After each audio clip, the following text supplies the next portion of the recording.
And we have got to elect Hillary Clinton and Tim Kaine.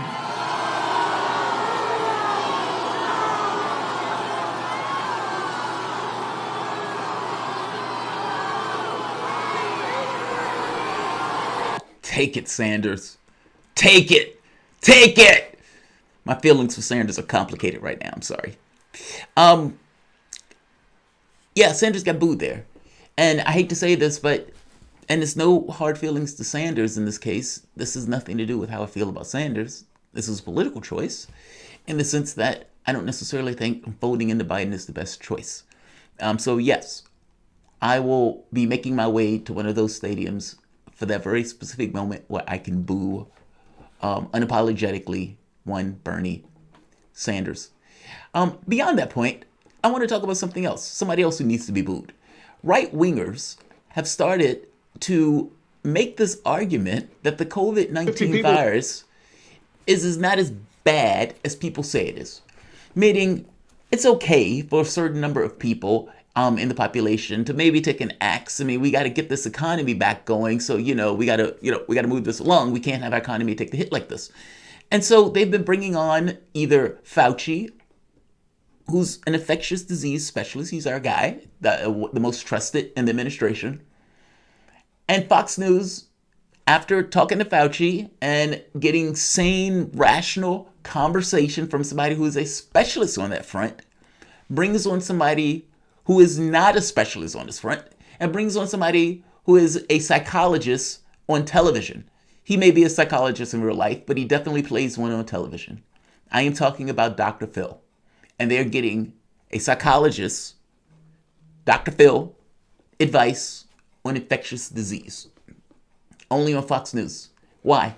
Because they're looking for any random hack that will come out and say some stupid shit like, yes, we need to open the economy right now. That's what we need to do. And they found just the hack to do it. One Dr. Phil. Welcome to the Soapbox.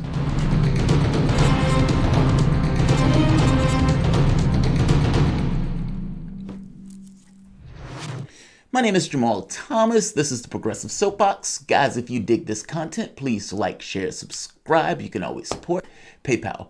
Patreon, this content is indeed brought to you by you. I have a bit of a bee in my bonnet on this one for, I would say, rather obvious reasons. The overwhelming, I can't say overwhelming, I don't know if that to be a flat fact, but in various states, the large number of people who've been dying disproportionately have been African Americans. In Chicago, 70% of the people that die were African Americans. In many of the other states, you have a large number of blacks dying in comparison to the number of African Americans that are in this country. When Joe Biden was telling people, hey, I need you to go to the polls to get me elected. I need you to go to the polls to get me elected. Again, the largest contingent of African Americans who was voting for Joe Biden was elderly. And that older group was also that much more susceptible to dying as a result of complications from COVID-19. Those are the people who Joe Biden said go to the polls. And then immediately after, my gut tells me that the election shouldn't have taken place. Yeah, I bet it does. So Fox News and right-wingers have been on this mantra of freeing America. And what they mean by that is freeing the stranglehold of our economy because of the COVID-19 virus. Now that's the catch though, right? It's not magic. It's not for no reason. There's a COVID-19 virus that has been spreading and that has been killing a lot of people.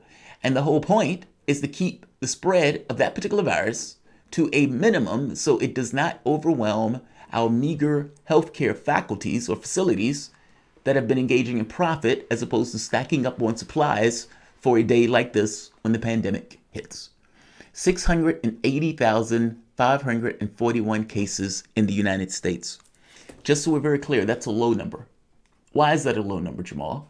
Because as I just mentioned, we have not been stocking up on the supplies that we needed, either vaccines, ventilators, even in the situation where the United States government was trying to get low-cost, cheap ventilators built.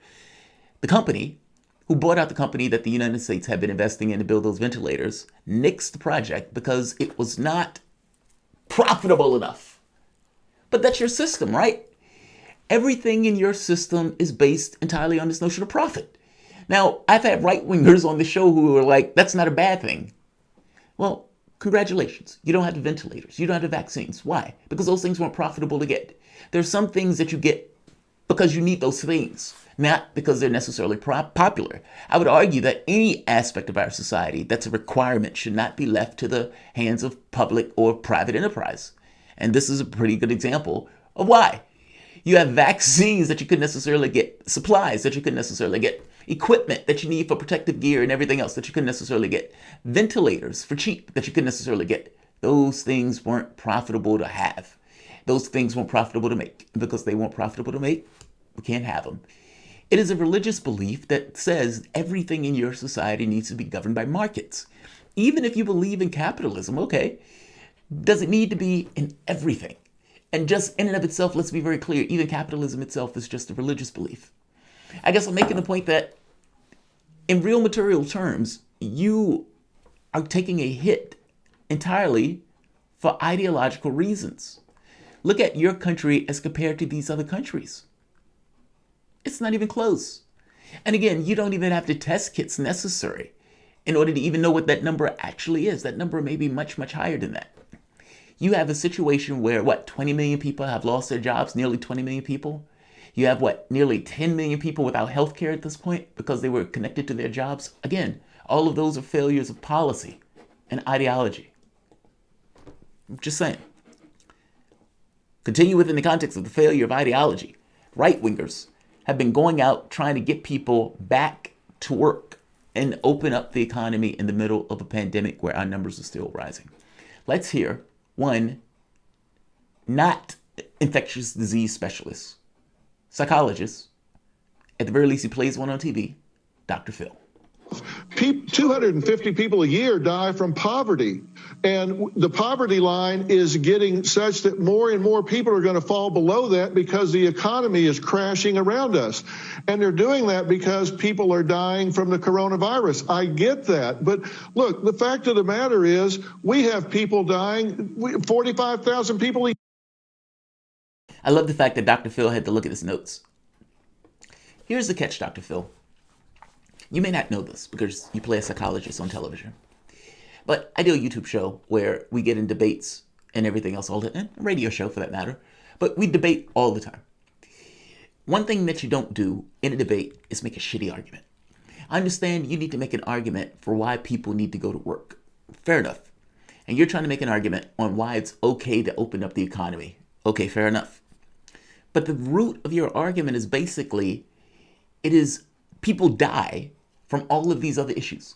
And because people die from all of these other issues, it is okay to open up the economy and let 3% of the number of people who get infected by the coronavirus die. Basically, herd immunity. Let the weak die off. You realize that the countries that went with that particular policy have now shut down, meaning Sweden, Japan, those countries have started to reel from this particular crisis and have started to shut their borders and close down the economy in the same way that the other European countries have. Bojo, the one who initially went with that particular policy, ends up getting the coronavirus himself. Apparently he wasn't as strong as he thought he was, gets put in intensive care, and after he gets put in intensive care, or before he goes back into intensive care, changes and makes a U-turn on this ridiculous notion of herd immunity. Fauci, the other infectious disease specialists, the other scientists that deal with this particular issue as a living, that don't work on this as a psychologist, are probably more apt and correct in explaining what's the best way to keep down the numbers of people who are dying, as opposed to somebody who's trying to come up with a ridiculous argument for why a large number of people should die in order for you to get your mani-pedis or your massages. You're making an argument here that it's okay for people to die. And you're using the fact that people die from other things to make that argument. I just want to be very clear that that's the root of this argument. This argument is utterly obscene. And I suspect that's probably why you're using a psychologist to make this argument, as opposed to an infectious disease specialist to make this argument. You probably couldn't find one. Let's rewind and let's hear Phil finish his argument. I mean, this is the heights of ludicrousness, but let him make his argument. A lot of people die. Yes, Phil, a lot of people die. 50 people a year die from poverty. And the poverty line is getting such that more and more people are going to fall below that because the economy is crashing around us. And they're doing that because people are dying from the coronavirus. I get that. But look, the fact of the matter is we have people dying. 45,000 people a year die from automobile accidents, 480,000 from cigarettes, 360,000 a year from swimming pools. But we don't shut the country down for that. But yet we're doing it for this. And the fallout is going to last for years because people's lives are being destroyed. And 250 people a year die. Just so we're clear. Just so we're clear. Just so we're clear. Just so we're clear. I don't think that many people die every year from swimming pools. 380,000 seems extremely high for a number of people to die every year from swimming pools. And again, whether he realizes it or not, this is being done because of a coronavirus. And if you want to deal with those issues where people are dying, I agree with you. You should deal with those issues.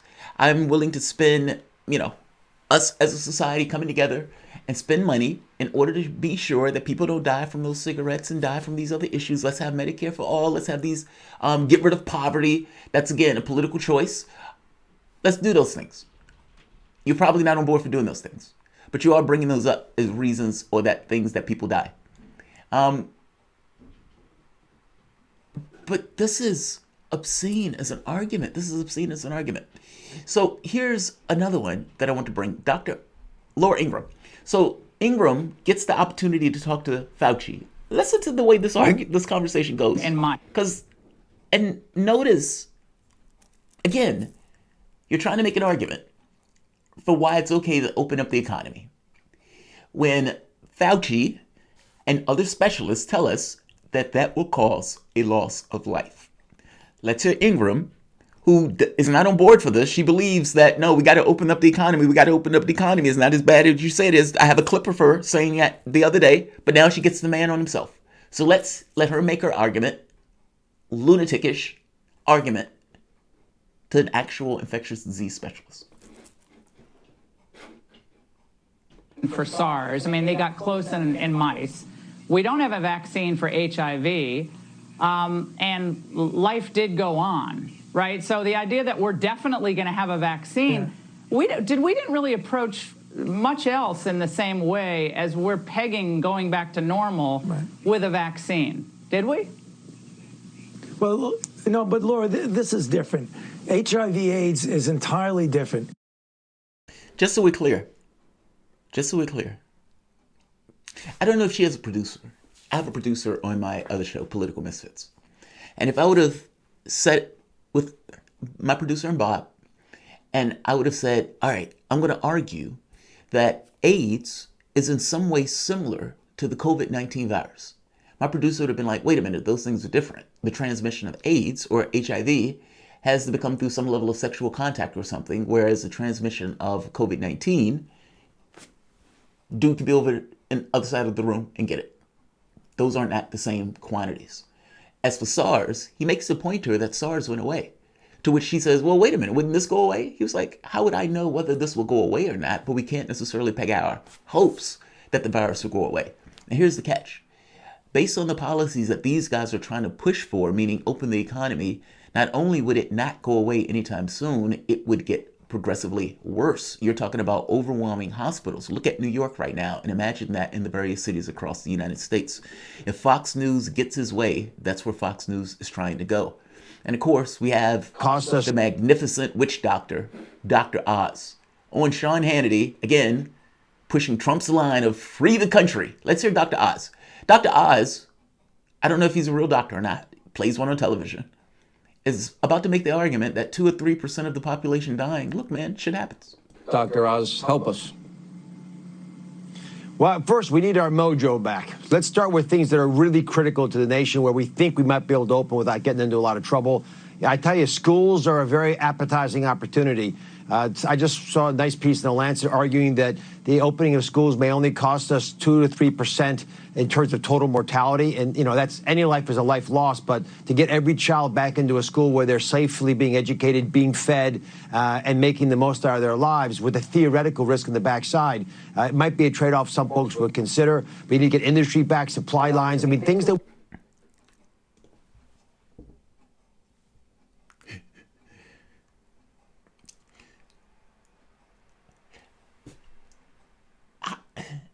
Really? Like, that's mind-blowing as an argument to make. Like, that's not even adults. Like, he's arguing 3% kids dying is not that bad. That's a decent trade-off, man, to get these kids back to school. Just to put this in perspective for the moment. Yes, all things being equal, it's decent to get an education. But school is not entirely real. I mean, that's just an organization. And ultimately, if you need those kids to take those classes in the summertime, those kids can take those classes in the summertime. If we're being honest, if it's really bad, you can have those kids, I hate to say it, catch up throughout the course of the year. Meaning you can come up with some kind of modified schedule to make that work. The notion that you're willing to sacrifice 3% of the kids that end up with this virus, meaning you're willing to expand the virus and lose 3% is astonishing. Like, how many kids are that? And would you be okay if that was your kid? Like, this is the shit that Fox News is playing. He apologized for this, by the way. He said, look, if people were if offended by me saying, 2-3% of their kids dying is a big deal, I'm sorry, my bad. This is what Fox News is saying. That's why those yahoos were out there in Michigan marching and protesting, because of people out here saying stupid shit like this. Aspire for peace, liberty, secure. What side are you on during these times? Well, it's not an issue of one or the other. I mean, the notion that the conversation is between, hey, which one do you want? To die of a pandemic, or do you want to hunker down for a bit? I'm perfectly okay with hunkering down for a month or two until this passes over. Shit happens. It's life. Pandemics always happen. It just is what it is. It's like a force of nature. It is a force of nature. You just deal with it for the time frame. This notion that this boils down to liberty or security is absurd. I'm sorry. It's a false choice. Like, share, subscribe.